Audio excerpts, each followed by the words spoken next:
Hello, hello, hello, everybody. My name is Jen Johns. I am here for Love is Love Worldwide, which is a production of Cyberite Productions. Love is Love Worldwide is a 24-hour launch to a fund called Love is Love Worldwide. We are launching this fund to raise money for artists around the world. So for 24 hours, 24 countries are going to represent 400 artists. We are so excited to take care of each other, artists supporting artists. And today I am talking to a dear friend, an incredible creative, a powerhouse human being, NGAUJAH, who is the artist's artist. How are you, love? I'm wonderful. Great to be here. Great to see you. It's been a long time. I know. Yeah, and happy to be able to interact with so many people. Still not used to not interacting with humans, although this is what we've been given. So, this is the new day, or the breaking point, the break point, or the threshold between what was and, what people are going to be doing 100 years from now. And it's on us artists to imagine something different. I think that's what's powerful about this time for me has been, it's been a break in the way that we do things. And we've been making work a lot of things that are broken, that don't really work, and so the curse of the time is the separation, perceived separation. The blessing of the time is the level of togetherness. Like I was doing an interview yesterday with Eddie Morales, and who's just, if you obviously know who he is, just an incredible artist. And we were talking about how now we have brothers and sisters all over the world through our art. As a result of the breaking of this system, we're getting the opportunity to look and go, okay, how is it that we're going to create something that serves each other, which is the whole function of what Love is Love is about. Like what we're doing in this is to find a way to be of service to each other. You know what I mean? Yeah, it's such a beautiful thing. And, it's so funny that, personally, I'm sometimes at awe at how I felt so far away from so many people, even, people in the city that I live in, when, because of the paradigm shift that COVID has created, we are so, it's connecting with people through live chat, through my phone, live, or through, these platforms that allow us to engage directly. I'm just at awe at how much I underuse it, or even thought about, how much more connection there could be, even with family. It's like, yeah, how come I haven't been in touch with you all of this time? Yeah, and it's all in our minds. I think that's another thing that's super powerful about this time is that for those of us who have the eyes to see, we're seeing that we have agency.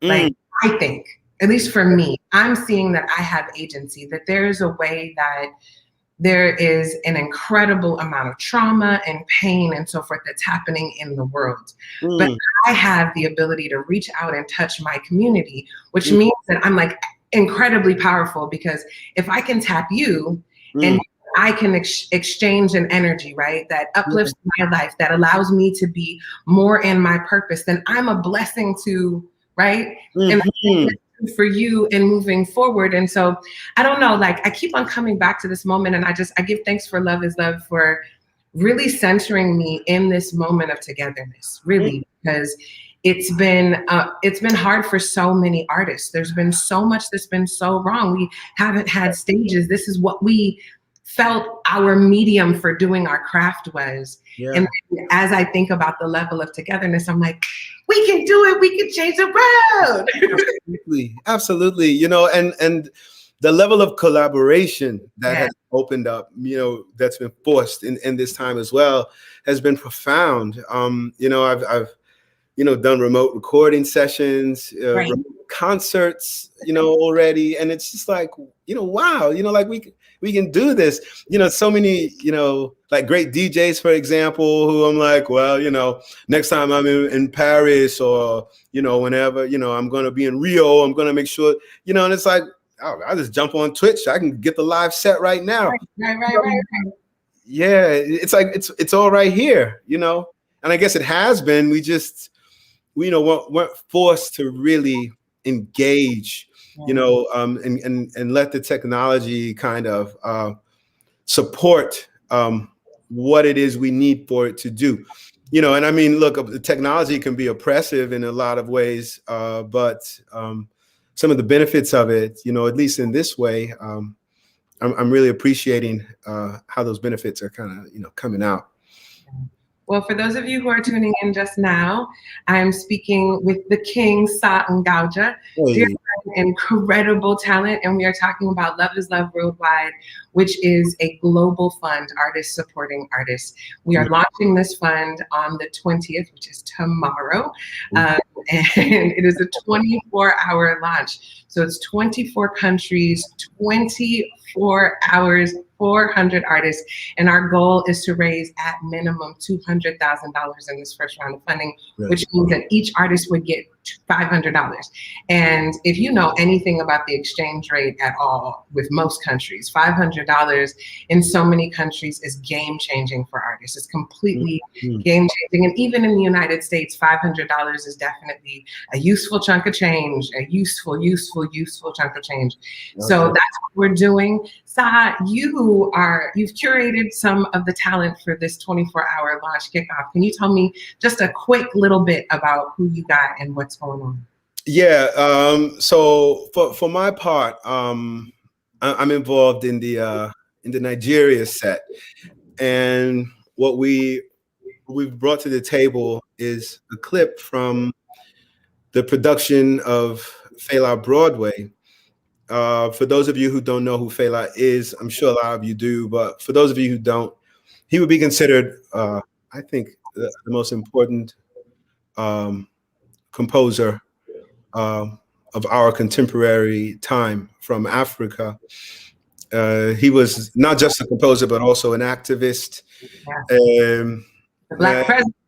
Black president. Our first Black president. Yeah, a great inspiration to so many people the world over, in so many sectors. You know, like I know people like the Doctors Without Borders, to musicians who, you know, can cite how, you know, Fela's music, you know, something that you just jam to on the dance floor can also inspire you to really want to help other people and to help yourself.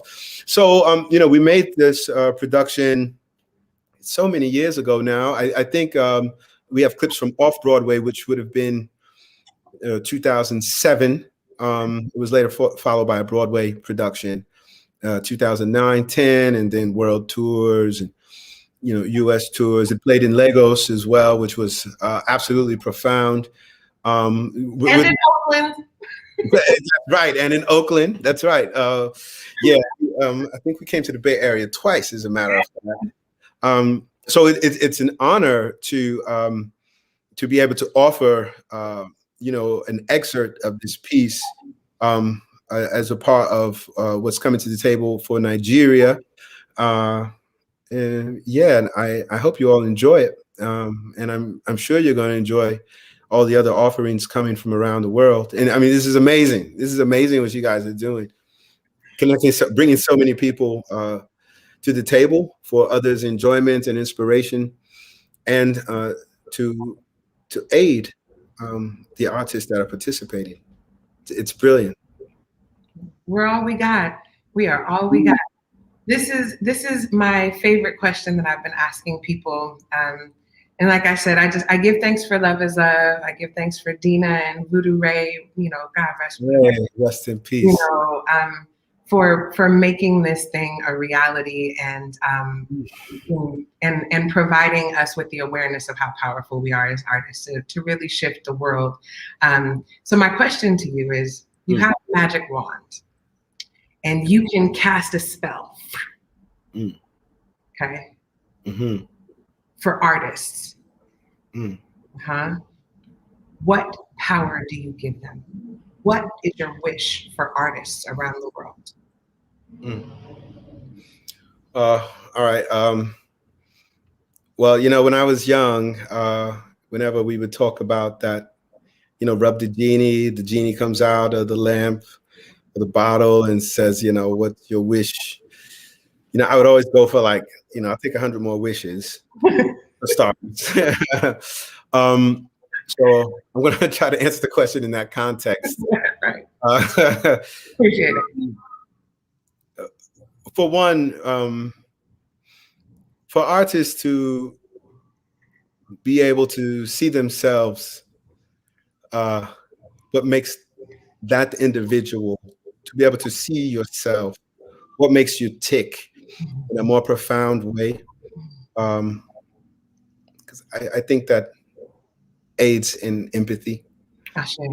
And I guess maybe one of the biggest things that I would love to grant is for the artist's ability to delineate between reality and non-reality, fact and fiction, if you will. And I know, we use our imaginations, so we dream, and we can, maybe play in the worlds, between the worlds. But as far as our materialist kind of reality goes, I think for an artist, in giving a reflection, holding the mirror up to society or to the world or to other people, it's very useful if we can really understand or see the difference between reality and fiction. Yeah. The lines are blurry these days. For a lot of people, it's becoming difficult to really know what's really happening. So, yeah. Appreciate it. Clarity and discernment for artists. Thank you. That's a very decisive way to put it together. I appreciate that, Jen. Exactly. Clarity and discernment. Yes. Yeah. Well, thank you so much for your time, Saad. Thank you for your offering. Thank you for your continued support of all things Love is Love. As always, you continue to be a support to artists because that's the type of person that you are. And continued blessings on your work. I'm so proud of you. Keep going. Likewise. Thank you so much. And I can't wait to tune in. Yes. Yeah. Everybody. Peace. Peace.